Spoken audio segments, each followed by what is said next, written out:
In this video, I'll show you how to find your Wi-Fi direct password on your HP LaserJet M209dwe or any other HP LaserJet that are looking just like this one. They all work the same way.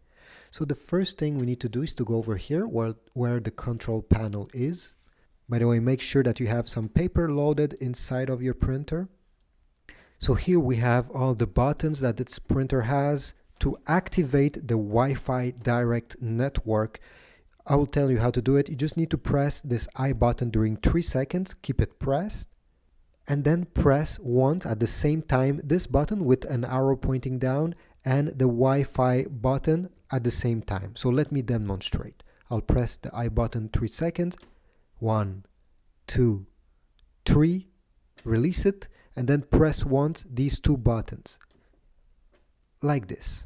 Now, to get the password, it's very easy. You just have to press once on the I button.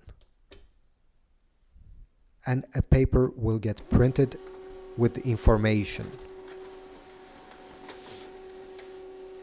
So let's take a look. Perfect. So on this paper, right under here, you see Wi-Fi Direct. And you have the name of the Wi-Fi Direct network and under it the Wi-Fi password.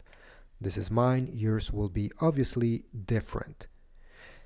In case the printer prints a paper that looks like this one instead, and you see Wi-Fi Direct status disable, it will tell you exactly what I just told you. To turn on the Wi-Fi Direct, press and hold the information button for 3 seconds and then press the resume button and the wireless button at the same time. So you just have to redo it one more time what I just show you, and it should turn it on and you should get your password right after by pressing the I button.